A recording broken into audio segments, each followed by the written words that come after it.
बिस्मिल्लाहिर्रहमानिर्रहीम। अस्सलाम वालेकुम नाज़रीन, उम्मीद है कि आप सब खैरियत से होंगे। हमारे मुल्क में पिछले एक माह से मुल्क में जो सदारत और वजारत की जो जंग चल रही थी वो बिलाखिर एक दहाने पे आकर रुक गई है। आज सदर मुमलिकत का भी हलफ उठा लिया गया है। आसिफ अली ज़रदारी हमारे मुल्क के अगले वज़ीर आज़म बने हैं। आसिफ अली ज़रदारी का इससे पहले भी दौर गुजरा और कैसा गुजरा वो तो आप सबको पता है, इसकी बताने की ज़रूरत नहीं है। इसको खुश किस्मती कह ले, बदकिस्मती कह ले, या जो मर्ज़ी आप समझ लें, लेकिन आसिफ अली ज़रदारी एक बार फिर हमारे सदर मुमलिकत बन चुके हैं। इससे पहले वज़ीर आज़म की कुर्सी के लिए एक तवील जंग चली और समझ नहीं आ रहा था कि कौन वज़ीर आज़म बनेगा कौन नहीं बनेगा। 8 फरवरी को जो इलेक्शन हुए उसको मुतनाज़ा इलेक्शन बाज़ पार्टियों ने करार दिया और कुछ ने उनको फ्री एंड फेयर इलेक्शन करार दिए। लेकिन जो भी नतीजा निकला, और नतीजा यही निकला कि शहबाज शरीफ मुल्क के वज़ीर आज़म बन गए और आसिफ अली ज़रदारी मुल्क के सदर बन गया और पीपल्स पार्टी का और मुस्लिम लीग नून में इत्तेहाद हुआ। ये वो दो बड़ी जमातें थी जो बिल्कुल ही एक दूसरे से अलग हो गई थी, जिनका एक दूसरे से समझौते का कहीं पे भी कोई तरफ थी समझौते की बिल्कुल भी नज़र नहीं आ रही थी।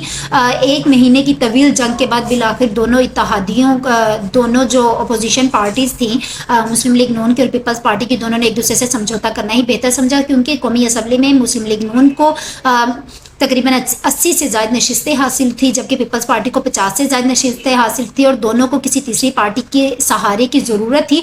किसी तीसरी पार्टी के सहारे के बगैर दोनों पार्टी जो सी थी वो हुकूमत में इक़्तिदार में नहीं आ सकती थी, ना ही मुस्लिम लीग नून की और ना ही पीपल्स पार्टी की। इसलिए उन्होंने दिन रात बहुत हाथ पाँव मारे कि वो तहरीक इंसाफ से समझौता कर ले कहीं, लेकिन तहरीक इंसाफ के जुबानी इमरान खान साहब वो किसी भी पॉइंट पर नहीं आए और उन्होंने दो टोक उन्होंने ये बात कह दी है कि मैं इन चोर और लुटेरों के साथ किसी सूरत भी समझौता नहीं करूंगा, मैं आज़ाद उम्मीदवार बहैसियत आज़ाद उम्मीदवार इलेक्शन में खड़ा हो जाऊंगा। इसीलिए उन्होंने किसी भी पार्टी के साथ उन्होंने समझौता नहीं किया। बिलावल भुट्टो की जानिब से भी बड़ी कोशिशें की गई कि उनको नवाज शरीफ की जो पार्टी है मुस्लिम लीग नून के साथ ना ही चलना पड़े, लेकिन उनकी कुछ भी ना उनकी चाराजोई हो सकी उनकी कोई कोशिश रंग ना लाई।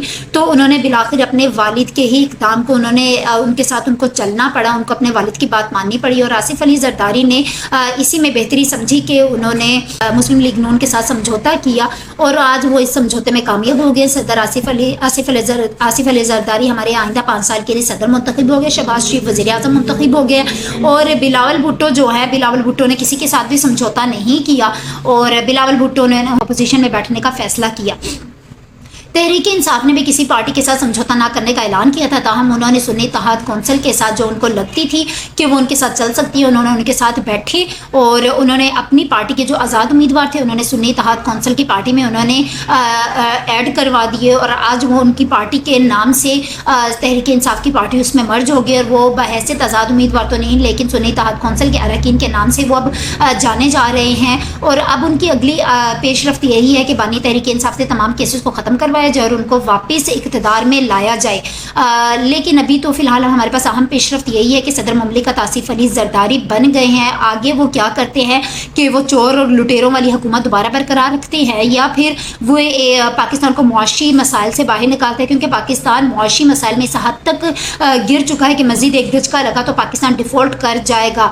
इसीलिए IMF का वफद भी, जिसको बानी तहरीक इंसाफ ने ख़त लिखा था और उनके ख़त का उन पर ज़रा भी असर नहीं पड़ा और IMF का वफद अब पाकिस्तान आ रहा है और वो पाकिस्तान की मुआशी सूरत हाल को मद्देनज़र रखते हुए पाकिस्तान से नए कर्ज देगा, पाकिस्तान से नए मुतालबात और नए मुआहदे और वादे करेगा। लेकिन ये तो सारी आइंदा की पेशरफ्त है, मुल्क में क्या होता है और क्या नहीं होता।